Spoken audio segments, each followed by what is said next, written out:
Bismillahirrahmanirrahim. Assalamualaikum warahmatullahi taala wabarakatuh. Kita bertemu lagi sekali pada minggu yang kedua. Dah bersedia? Ada lagi yang tak sedia? Buku mana buku? Tu kenapa tak keluarkan buku lagi tu? Buku teks bahasa Melayu tahun 4. Kena sedia, letak atas meja. Kita akan belajar bersama-sama. Sedia semua? Okay, dah sedia dah? Jangan baring-baring lagi. Duduk tegak, duduk tegak. Yang tengah makan tu berhenti makan. Tadi kan dah makan kan? Jangan nak belajar sambil makan. Okey? Baiklah. Dah sedia? Kita terus buka buku teks muka surat yang pertama. Tajuk yang kita akan belajar pada minggu ini ialah tentang kemasyarakatan. Okey, apa yang kamu lihat, kamu boleh tengok pada gambar ataupun bahan grafik yang diberikan ialah antara contoh aktiviti kemasyarakatan yang biasa kita lakukan.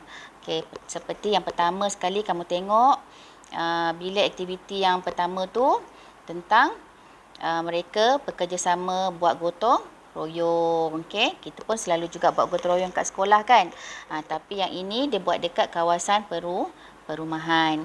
Kemudian yang kedua, mereka antara aktivitinya ialah mereka pergi ke mana ni, ada platform apa semua ni. Ini berada di KLIA. Biasanya lah kan, biasa kat KLIA kan yang ada platform-platform ni. Maksudnya pergi berjalan-jalan, pergi berziarah. Okay. Kemudian yang ketiga, mereka meluangkan masa bersama-sama untuk aktiviti kemasyarakatan seperti memupuk masyarakat yang rajin membaca. Kalau kamu tengok kat sini, mereka semua membaca. Ada orang tua, ada orang muda dibimbing. Orang tua membimbing orang pemuda. Macam tu. Okey.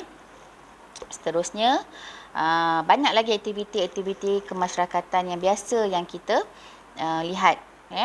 Okey, kemudian yang seterusnya kita tengok pada muka surat 2. Okey, ini adalah cerita mengenai jiran tetangga. Cerita mengenai jiran tetangga.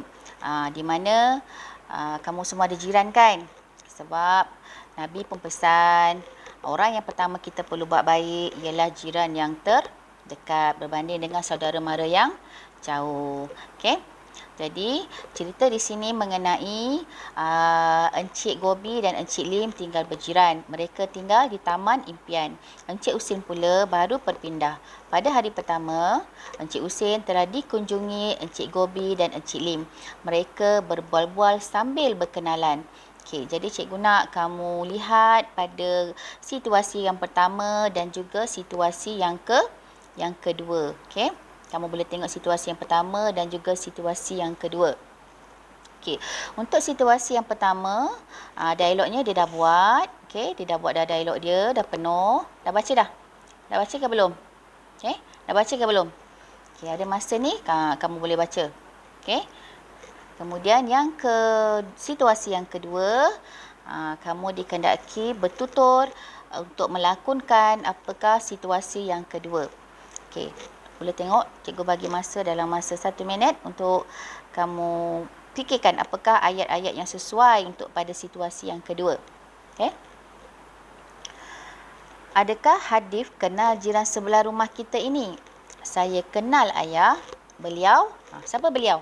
Siapa yang baru pindah kat situ? Siapa? Siapa dia? Pandai. Encik Husin. Okay. Kemudian, kakak dia tanya, siapa pula yang jiran di hadapan rumah kita ya? Siapa pula depan rumah Encik Husin? Siapa? Siapa? Pandai. Yang depan rumah Encik Husin ialah Encik siapa tadi? Encik Gopi dan juga Encik Lim yang tinggal berjiran dengan Encik Husin. Okey?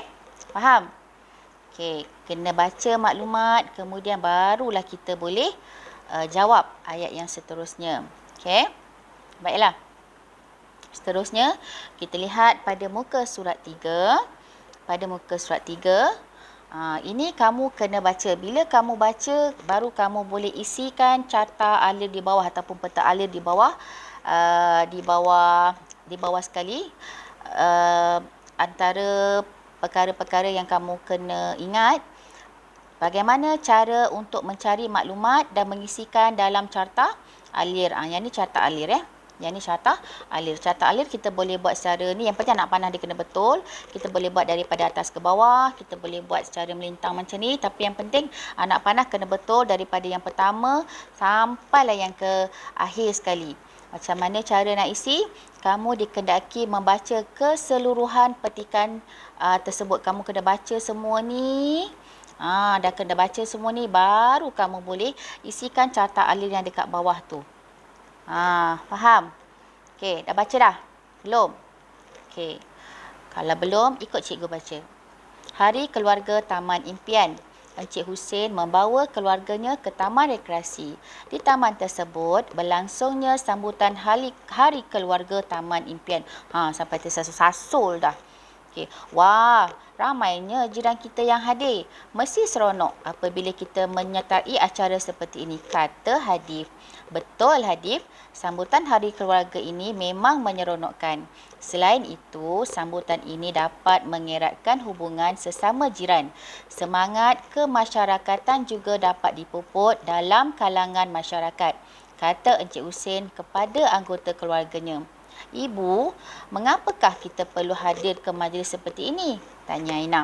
Aina, Hadif dan Hajar, kita perlu hadir ke majlis seperti ini supaya dapat mengenali jiran kita. Apabila kita saling mengenali, semangat perpaduan akan dapat dipupuk. Seterusnya, kita dapat hidup dengan aman dan makmur. Keharmonian negara kita akan terus terpelihara. Jelas Puan Nurul. Puan Nurul tu siapa pula? Puan Nurul tu mak kepada Hadif lah. Selepas mendaftar, kami hendak ke kemah di sana untuk bersarapan. Kemudian, kami ingin menyertai pertandingan melukis, mencari harta karun dan tulisan berangkai. Bolehkah ya? Tanya Hadif. Boleh, nanti kita ke sana bersama-sama, jawab Encik Hussein. Okey, setelah kamu baca, cikgu nak kamu baca, jangan baca sekali. Kamu kena baca sekurang-kurangnya 2 ataupun 3 kali supaya kamu dapat cari apa isi penting yang terdapat dalam petikan. Kalau kamu baca sekali je, kamu tak akan dapat cari apakah isi penting yang terdapat dalam petikan. Okey, selepas kamu habis baca, kamu tengok pada yang bawah tu ada carta alir. Kamu tengok apakah yang dilakukan oleh mereka ni berdasarkan petikan tu untuk kamu letakkan dalam carta alir. Okey, ini adalah antara latihan yang kamu kena buat dalam buku tulis nanti. Faham Buku tulis dah dapat kan? Jangan lupa. Yang ini kamu kena buat dalam buku tulis yang panjang tu lah. Yang panjang yang biasa kita buat karangan tu. Tulis dalam buku tulis. Tuliskan tajuk dia, apa dia. Kemudian apa arahan dia. Kemudian baru kamu buat dia punya carta alir. Okey, faham? Okey, bagus. Seterusnya kita akan lihat muka surat yang keempat. Okey, muka surat yang keempat. Ini adalah tulisan berangkai. Okey. Masa darjah 3, kamu dah belajar asas tulisan berangkai kan? Tapi masa tu kamu guna buku tulis garis merah biru, betul? Jadi untuk tahun 4, kita dah tak guna dah buku garis merah biru tu, budak kecil je. Kamu dah besar dah tahap 2. So, kamu kena gunakan buku biasa. Dan apa yang kamu kena buat ialah kamu kena menyalin ucapan tahniah tu kepada Hadif tu sebab dia menang dalam pertandingan tulisan berangkai. Kamu kena bagi ucapan tahniah dekat Hadif tu dalam bentuk tulisan berangkai. Okey, yang mana satu? Okey, yang mana satu yang kamu kena salin? Okey, yang kamu kena salin ialah yang bawah ini sahaja. Ni yang cikgu kotakkan ni. Ini sahaja yang kamu kena salin dalam tulisan berangkai. Okey. Yang ini sahaja. Yang lain, yang atas tu semua tak payah. Ini sahaja yang kamu perlu salin dalam tulisan berangkai dalam buku tulis. Okey, jelas? Faham? Cikgu nak setelah kamu selesai, kamu hantar tugasan ini dalam channel Telegram yang cikgu dah wujudkan untuk tahun 4. Okey, bagi mata pelajaran bahasa Melayu. Okey. Sekian saja, kita akan sambung dalam Google Meet sebentar lagi. Bye.